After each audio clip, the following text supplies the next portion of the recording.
प्रधानमंत्री जन औषधि केंद्र के पैक्स के माध्यम से सुचारू रूप से संचालन करने के लिए जो संगोष्ठी आयोजित की गई है, इसके उद्घाटन कार्यक्रम में मंच पर उपस्थित डॉक्टर मनसुख भाई मांडविया जी, मेरे साथी मंत्री श्री BL वर्मा जी, श्री ज्ञानेश कुमार जी, सहकारिता सचिव जी, श्री अरुणीश चावला जी, सचिव औषध विभाग, रसायन और उर्वरक मंत्रालय,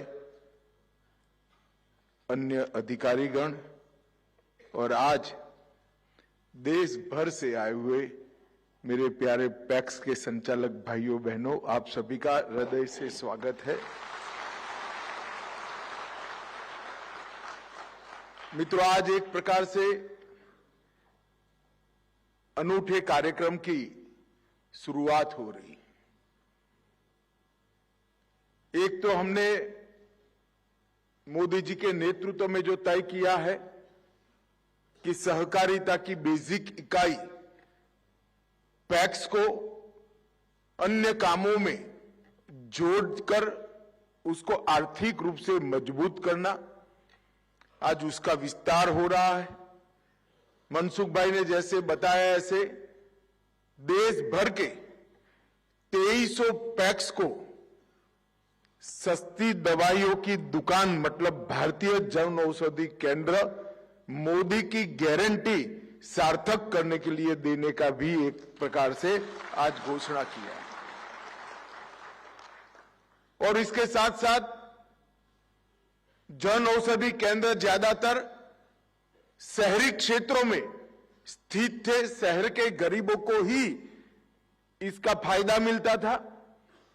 अपने स्वास्थ्य लाभ के लिए 100 रुपये के बनाम 10 रुपये से लेकर 30 रुपये तक सस्ती दवाई मिलती थी।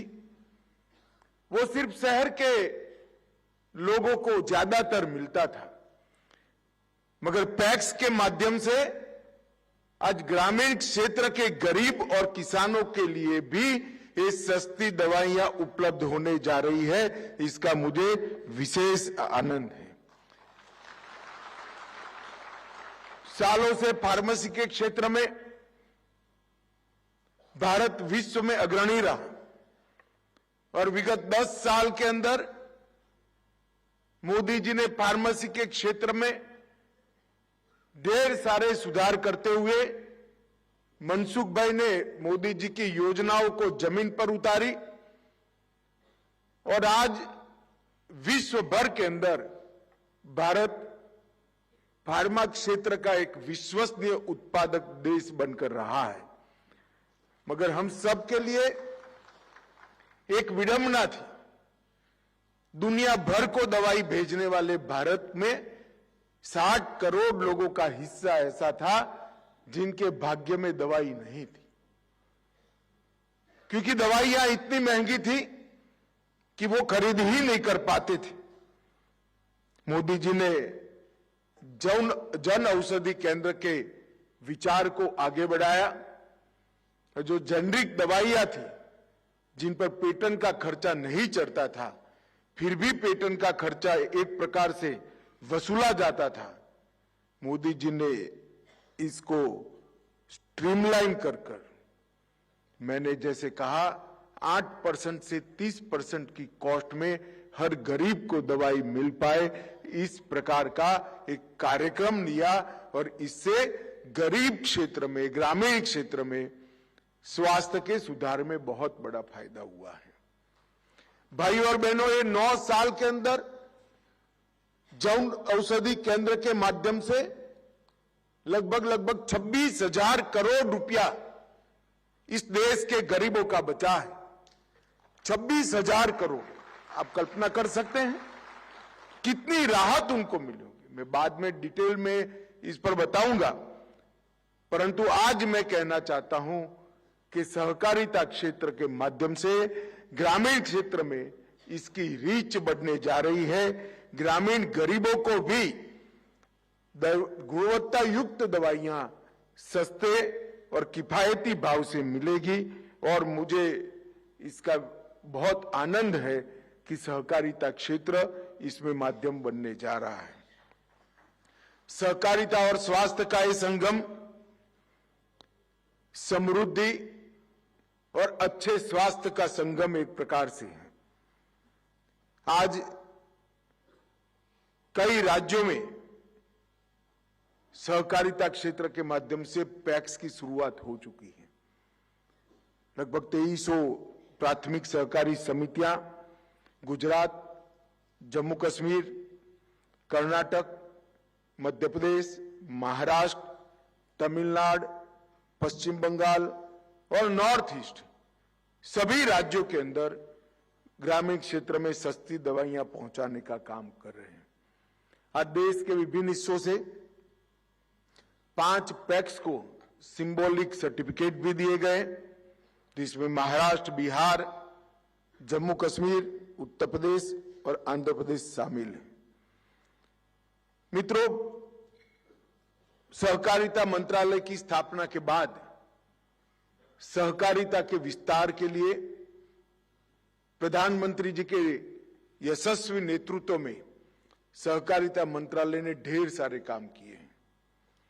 54 से ज्यादा इनिशिएटिव्स के माध्यम से सहकारिता की रीच बढ़ाना और सहकारिता के माध्यम से समृद्धि की रीच गरीब तक पहुंचाने का कार्यक्रम सहकारिता मंत्रालय ने किया है। और इसमें सबसे बड़ा कार्यक्रम जो सहकारिता मंत्रालय ने हाथ में लिया है, अगले आने वाले 5 साल में 2 लाख पैक्स नए बनाए जाएंगे और देश के हर गांव के हर पंचायत में एक पैक्स होगा। पैक्स के आधार के बगैर सहकारिता का खाका खड़ा ही नहीं होता। मगर जब 2 लाख नए पैक्स बनाने का निर्णय हमने किया, तब इसकी भी मीमांसा की कि आंदोलन क्यों पिछड़ गया, क्यों पैक्स बंद हो गए। पैक्स बंद होने का एक महत्वपूर्ण कारण था, पैक्स के बायलॉज के अंदर एग्रीकल्चर क्रेडिट के अलावे कोई काम को समाहित करने की कोई प्रोविजन ही नहीं था। सबसे पहला हमने काम किया, एक मॉडल बायलॉज बनाया और मॉडल बायलॉज सारे राज्यों को भेजा।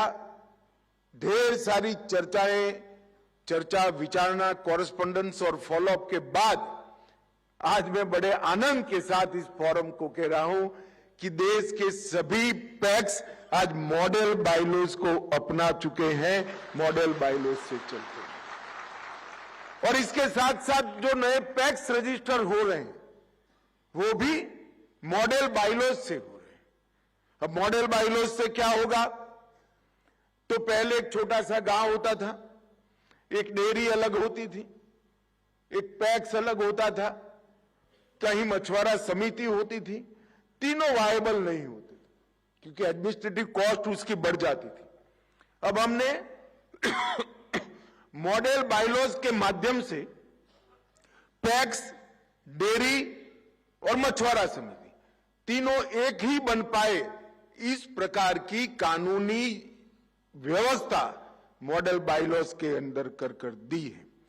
पहले by and large PACS credit agency का काम करते थे, अब हमने माइक्रो एटीएम और किसान क्रेडिट कार्ड से भी पैक्स को जोड़ा। पशु पालन संवर्धन केंद्र भी वहां खुल सकता है, सीएससी भी खुल सकता है। और आज यहां पर मेरे पैक्स के भाई बहन जो आए हैं, इसमें से कई सारे लोग अपने पैक्स जो सीएससी बन चुके हैं, इसी से रेलवे का बुकिंग कराकर आए हैं। वो मेरे लिए बहुत बड़े आनंद का विषय। जब ऐसा संदेश पैक्स का एक संचालक भेजता है कि साहब आपने शुरुआत की, सीएससी बनाया, उसी से मैं रेलवे की टिकट बुक कर आ जा रहा हूं, इसका मुझे आनंद है, तो संदेश देखकर आपसे ज्यादा आनंद मुझे होता है। आज पैक्स, सीएससी भी बन रहे हैं। एलपीजी की डीलरशिप के लिए पैक्स को प्रायोरिटी देने का तय किया है, इसकी एडवर्टाइज भी निकल गई है। पेट्रोल पंप का काम करने में जो कुछ भी हर्डल थे वो पेट्रोलियम मंत्रालय ने दूर कर दिए हैं। पेट्रोल पंप का काम भी अब पैक्स कर सकते हैं। हर घर जल, नल से जल का जो अभियान चला है, इसकी व्यवस्थापन के लिए लगभग 27 राज्यों ने पैक्स को ऑथोराइज कर दिया है। तो जल व्यवस्थापन के क्षेत्र में भी पैक्स करेगा और इसके साथ साथ सस्ती दवाइयों की दुकान भी आप चला पाएंगे, राशन की दुकान भी चला पाएंगे। इसके साथ साथ मनसुख भाई ने किसान सुविधा केंद्र मतलब फर्टिलाइजर की डिस्ट्रीब्यूटरशिप 35,000 पैक्स आज देश में फर्टिलाइजर की डिस्ट्रीब्यूशन से अपना काम आगे बढ़ा रहे हैं। 22 अलग अलग प्रकार के कामों को नए बायलॉज के अंतर्गत हमने जोड़ने का काम किया है, जिसके कारण अब पैक्स बंद हो ही नहीं सकता। इसकी एडमिनिस्ट्रेटिव कॉस्ट के बाद भी बहुत ढेर सारा मुनाफा मिलेगा। इसके साथ साथ प्रधानमंत्री स्टोरेज की जो व्यवस्था प्रधानमंत्री जी ने की है, पैक्स के गोडाउन बनाने के लिए ढेर सारी योजनाएं हम लेकर आए हैं। बहुत कम पूंजी में पैक्स अब एक मॉडर्न गोडाउन बना सकता है, जो अपनी तहसील का, राज्य का सारा धान और गेहूं स्टोर करने का तो केंद्र बनेगा ही बनेगा। साथ में किसान को भी अगर थोड़े समय के लिए अपना क्रॉप, अपनी उपज वहां रखनी है तो वो रख पाएगा और पैक्स के लिए बहुत बड़ा माध्यम होगा। वही गोडाउन के अंदर ट्रैक्टर भी होगा जो किराए से किसान का खेत जोत देगा, ड्रोन भी होगा जो किराए से किसान के खेत में दवाई का छिड़काव कर देगा, फर्टिलाइजर, लिक्विड फर्टिलाइजर का छिड़काव कर देगा। ढेर सारी चीजों को पैक्स के साथ जोड़ने का काम किया है। और मैं आज आपको बताने जा रहा हूं, विश्व की सबसे बड़ी भंडारण क्षमता अगर 3 साल के बाद किसी के पास होने वाली है तो मेरे पैक्स के छोटे छोटे मालिकों के साथ आप लोगों के पास है। विश्व की सबसे बड़ी भंडारण क्षमता आप लोगों की होनी, बड़ी दूरदर्शिता के साथ मोदी जी ने ये फैसला लिया है और मुझे विश्वास है कि हम इसको सफल करेंगे। मैं मनसुख भाई यहां बैठे हैं, मनसुख भाई को, वो भी किसान के ही बेटे हैं, वो भी सहकारिता से जुड़े हैं, उनको हृदय से साधुवाद देना चाहता हूं, क्योंकि इस कार्यक्रम की तैयारी में 7 जनवरी को ही एक विशेष कैंप लगाकर 100 पैक्स को फाइनल औषधि केंद्र का सर्टिफिकेट देने का काम उन्होंने किया है। उर्वरक मंत्रालय भी उनके पास है। मैंने उनको कहा कि भाई हमारे किसान समृद्धि केंद्र को पैक्स के साथ जोड़िए। मुझसे ज्यादा उत्साह के साथ इन्होंने इनिशिएटिव लिया और आज ये दोनों काम हमारे पैक्स कर रहे हैं। मैं चाहता हूं कि सभी पैक्स वाले मनसुख भाई के लिए बड़ी जोर से ताली बजाकर उनका स्वागत करें। भाइयों और बहनों, 6 महीनों के अंतराल में 34 राज्य और यूटी से 4470 पैक्स का एप्लीकेशन मिला है। 2373 को पूरी मान्यता मिल गई है। उसमें से 241 पैक्स ने अपना काम चालू कर दिया है। ढेर सारी चुनौतियां थी। कई लोग सवाल उठाते थे कि भाई आप सस्ती दवाई की दुकान कैसे चलाओगे, फार्मासिस्ट की व्यवस्था कैसे करोगे, कोई कमी तो नहीं रह जाएगी। आज पैक्स वालों ने सिद्ध कर दिया है कि हम भी व्यापारी है, भले सहकारिता के माध्यम से करते हैं मगर अच्छा व्यापार पैक्स कर सकती है। ये जो हौसला पैक्स का बड़ा है, वही हौसला भंडारण के भी काम में आने वाला है, एलपीजी की डिस्ट्रीब्यूटरशिप के भी काम में आने वाला है और पेट्रोल पंप का भी काम में। ये कई राउंड की meeting pharmacy council of India, सभी राज्यों की फार्मेसी काउंसिल, सभी राज्य सरकारें और गृह मंत्रालय के सचिव के नेतृत्व में सहकारिता मंत्रालय के सचिव के नेतृत्व में सहकारिता मंत्रालय ने भी इसके लिए ढेर सारा परिश्रम किया है। अब 40 फील्ड ऑफिसर भी नामित कर चुके हैं जो इसको सुचारू रूप से करने में आपकी सहायता करेंगे। मित्रों, पैक्स के लिए ढेर सारे रिफॉर्म्स हमने करे हैं। सबसे पहले 84,000 पैक्स मॉडल बायलॉज अपनाए गए। 2516 करोड़ रुपया मोदी जी ने पैक्स के कंप्यूटराइजेशन के लिए दिया है, जिसके माध्यम से आप ये सारा 20 नए प्रकार के काम करोगे। 62,000 पैक्स को कंप्यूटराइज करने का काम शुरू हो चुका है। 10,080 में ट्रायल चल रहा है और 1800 पैक्स पूर्णतः कंप्यूटराइज हो चुके हैं और 28,000 पैक्स, अब मेरी बात पर जोर से ताली बजाना, 28,000 पैक्स सीएससी बन चुके हैं। भारत सरकार और राज्य सरकार की लगभग 300 सेवाएं ये 28,000 गांवों में पैक्स के माध्यम से लगभग बहुत कम सर्विस चार्ज में पहुंच रही है। सर्विस चार्ज तो कम है, मगर इसका योग बनाते हैं तो 28,000 पैक्स ने अब तक 10 करोड़ रुपया सर्विस चार्ज प्राप्त किया है। 10 करोड़ रुपया। मैं आज आह्वान करना चाहता हूं सभी पैक्स का कि आप सभी लोग ये जो 22 नए काम हमने सोचे हैं, इसके लिए आगे आइए, इसको अपनाइए और कम से कम सीएससी तो बन ही जाइए। अभी थोड़ा बाकी है, मगर आपके गांव से रेलवे की टिकट अगर आपके पैक्स पर मिलती है तो सभी को पैक्स में डिपॉजिट करने का भी मन होगा। एटीएम होगा तो आपका ही एटीएम यूज होगा। बैंक मित्र बनोगे तो आपके यहां से ही वो अपने अकाउंट को ऑपरेट करेगा। लोगों को पैक्स पर आने की आदत डालनी चाहिए। आने वाले दिनों में विमान का बुकिंग भी पैक्स के माध्यम से हो, गांव से ही हो, इस प्रकार की व्यवस्था हम करने जा रहे हैं। मित्रों, 350 नए पेट्रोल पंप भी चालू हुए हैं और किसान समृद्धि केंद्र में, जैसे मनसुख भाई ने बताया, 35,293 पैक्स आज फर्टिलाइजर की एजेंसी लेकर अपनी कमाई को बढ़ा रहे हैं। मैं इसलिए इस संगोष्ठी में सभी पैक्स के आए हुए मित्रों को कहना चाहता हूं कि बायलॉज का बारीक अभ्यास करिए। भारत सरकार की सहकारिता मंत्रालय की हर योजना को साइट पर जाकर हर भाषा में उपलब्ध है, आप डाउनलोड करिए। आपके गांव में ऊर्जा का केंद्र, विकास का केंद्र, अर्थ का केंद्र हमारे पैक्स बन जाए, इस प्रकार से हमने आगे बढ़ना चाहिए। मित्रों, मोदी जी ने देश के लोगों के स्वास्थ्य के लिए ढेर सारे कार्यक्रम करे।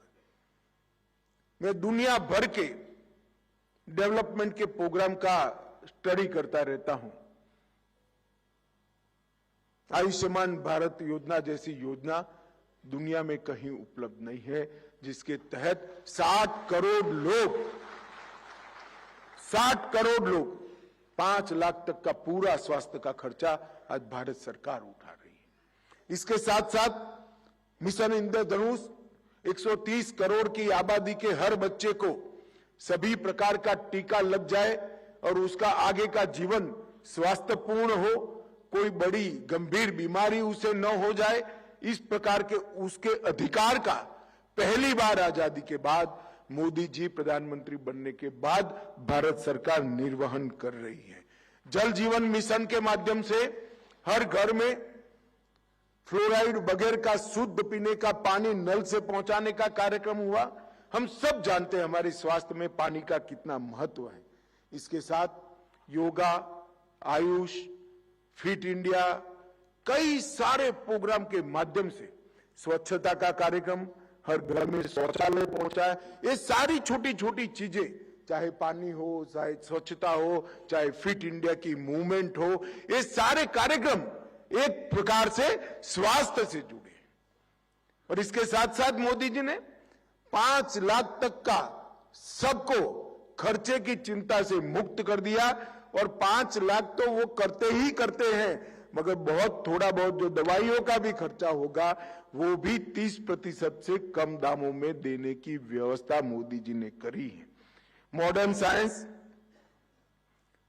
नीचे गांव तक पहुंचे, इसके लिए इंफ्रास्ट्रक्चर और ह्यूमन रिसोर्स, ये दोनों क्षेत्रों में बहुत बड़ा काम हुआ है। मेडिकल की सीटों में लगभग 2 गुना यूजी और पीजी बढ़ोतरी हुई है और हर पीएससी सीएससी 5 साल के अंदर मजबूत हो जाए, एक अच्छा स्वास्थ्य केंद्र बने, इस प्रकार की हमने व्यवस्था करी है। आयुष जैसी पारंपरिक भारतीय चिकित्सा पद्धति को भी जमीन पर उतारने का काम, इसको पॉपुलर करने का काम और उसके माध्यम से दवाई बगैर का जीवन, आयुष, प्राकृतिक खेती और ऑर्गेनिक प्रोडक्ट, ये तीनों को इकट्ठा करो तो दवाई बगैर का जीवन कैसे जिया सकता है, एक नया भारतीय मॉडल मोदी जी ने पूरी दुनिया के सामने रखने का काम किया है। मित्रों, सिर्फ योजनाओं से कुछ नहीं होता। श्रीमान मनसुख भाई बैठे हैं, मैं उनको तो बधाई देता हूं, मगर मोदी जी को भी बहुत बड़ा साधुवाद देना चाहता हूं। इतने बड़े देश में स्वास्थ्य सुविधाओं के लिए कुल मिलाकर ओवरऑल स्वास्थ्य का बजट सिर्फ 2014 में 33,000 करोड़ था, 33,000 करोड़। इतने बड़े देश में 33,000 करोड़ रुपया, मोदी जी ने इसको बढ़ाकर 90,000 करोड़ रुपया करने का काम किया। इसके साथ साथ प्रति व्यक्ति स्वास्थ्य पर जो खर्च होता था वो 1,000 की जगह 2,000 रुपया हो गया। ये भी बहुत बड़ा काम मोदी जी ने किया है। रिसर्च का बजट, जो आने वाली पीढ़ियां आत्मनिर्भर बनाने के लिए रिसर्च कर रही हैं, उनके लिए पहले 900 करोड़ रुपया खर्च किया जाता था, अब सिर्फ रिसर्च के लिए 3,000 करोड़ रुपया खर्च किया जाता है। 3 गुना बजट बनाने का काम किया है। और डिजिटल हेल्थ इंफ्रास्ट्रक्चर पर 200 करोड़ रुपया, पहले ऐसा कोई हेड ही नहीं था। अब डिजिटल इंफ्रास्ट्रक्चर इन हेल्थ के लिए 200 करोड़ रुपया सालाना खर्च करने का काम प्रधानमंत्री जी की सरकार कर रही है।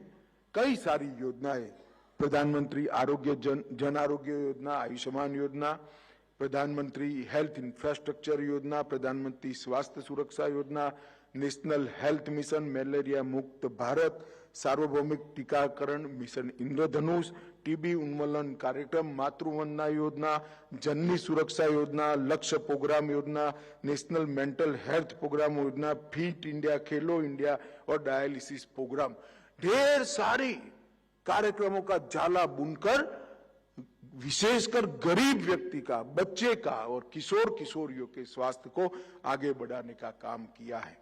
प्रधानमंत्री जन औषधि योजना के तहत ही आज लगभग जन औषधि केंद्र 10,000 से ज्यादा हो गए हैं। 2260 से ज्यादा दवाइयां और साधन मिलते हैं और टोटल सेल का टोटल लगाए 9 साल का तो 25,000 करोड़ रुपया से ज्यादा गरीब का बचाने का काम प्रधानमंत्री स्वास्थ्य जन औषधि परियोजना में हुआ है। मित्रों, इसके साथ साथ मैं कुछ उदाहरण इसलिए देना चाहता हूं कि आप आपके गांव में बता पाए। डायबिटीज की दवा बाजार का मूल्य जिसका 62 रुपया है, यहां जन औषधि केंद्र पर सिर्फ 5 रुपये में उपलब्ध होती है। हार्ट की दवाइयां जिनका बाजार का मूल्य 91 रुपया है, यहां 7 रुपये में उपलब्ध होती हैं। और कैंसर की दवाइयां जो 2250 रुपया जिसका मूल्य है, वो 225 रुपये में उपलब्ध होती है। मेरा यही कहना है और मैं खुद आज मनसुख भाई को बहुत साधुवाद देना चाहता हूं। विपक्ष वाले प्रचार करते थे, इंडी अलायंस वाले, कांग्रेस वालों को और कोई काम नहीं बचा है टीका करने के अलावे कि दुकानें तो खोल दी, दवाइयां नहीं होती है। मैंने औचक निरीक्षण मेरे क्षेत्र में 4 दुकानों का करा है। मेरे हाथ में प्रिस्क्रिप्शन भी था, मैं खुद जाकर चेक कर आया हूं। दवाइयां उपलब्ध भी है और अच्छी क्वालिटी की दवाइयां मिल रही। ये विश्वसनीयता जो बनी है, ये विश्वसनीयता गरीब के स्वास्थ्य की कुंजी है, चाबी है। और सबसे बड़ी बात, यही सेंटरों से सिर्फ 1 रुपये में बायोडिग्रेडेबल प्रोडक्ट मतलब पैड, सैनिटरी नैपकिन बच्चियों के लिए दिए जाते हैं। और अब तक 46 करोड़ नैपकिन सिर्फ 1 रुपये से बच्चियों को देने का काम ये जन औषधि कर रही है। इससे बड़ी कोई सेवा नहीं हो सकती। गरीब बच्ची के स्वास्थ्य की सुरक्षा के लिए सिर्फ 1 रुपये में नैपकिन देना और स्वास्थ्य पूरे परीक्षणों पर खरा उतरा हुआ नैपकिन देना, इससे बड़ी सेवा नहीं हो सकती। मित्रों, 46 करोड़ नैपकिनों का वितरण अब तक हो चुका है और ये मैं मानता हूं कि बहुत बड़ी उपलब्धि है। मित्रों, विश्व के फार्मा क्षेत्र में जेनरिक दवाइयां, वैक्सीन, सस्ती HIV दवाओं में भारत का विश्व में सप्लाई करने में सबसे पहला स्थान आज हो चुका है। भारत नंबर 1। फार्मा और बायोटेक प्रोफेशनल खड़े करने में, पढ़ाई लिखाई की मैं बात कर रहा हूं, इसमें दुनिया में हम दूसरे नंबर पर हैं और दवा के ओवरऑल उत्पादन के अंदर दुनिया में तीसरे नंबर पर है।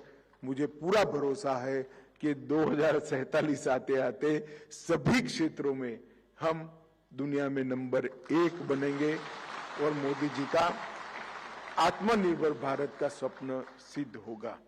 दुनिया को दवाइयां पहुंचाने में पहले हम 90,145 करोड़ का एक्सपोर्ट करते थे, इसकी जगह अब डबल 1,83,000 करोड़ रुपए का एक्सपोर्ट आज भारत कर रहा है।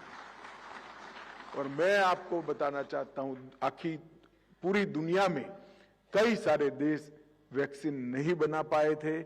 मोदी जी के नेतृत्व में हमारे वैज्ञानिकों को वैक्सीन तो बनाया ही, मोदी जी ने गांव के गरीब से गरीब व्यक्ति तक 130 करोड़ लोगों को तक टेक्नोलॉजी के माध्यम से वैक्सीन और सर्टिफिकेट दोनों पहुंचाकर देश को कोरोना से बचाने का काम। क्षेत्र के अंदर ढेर सारे काम हुए हैं। मुझे विशेष आनंद है कि आज सहकारिता क्षेत्र भी मनसुख भाई के साथ कंधे से कंधा मिलाकर लोगों के स्वास्थ्य के लिए काम करने के लिए आगे बढ़े रहे हैं। मेरे सभी पैक्स के संचालक भाइयों बहनों को करबद्ध विनंती है, पैक्स को मजबूत करिए, सारे सुधारों को स्वीकारिए, आगे आइए, साथ वाले गांव के पैक्स को भी मॉडर्न करिए और सहकारिता की नींव मजबूत करिए। 2047 में हर गरीब को सहकारिता के माध्यम से समृद्ध बनाने का मोदी जी का स्वप्न हम सब साकार करें, यही आपसे अभ्यर्थना है। बहुत बहुत शुभकामनाएं और बधाई। धन्यवाद।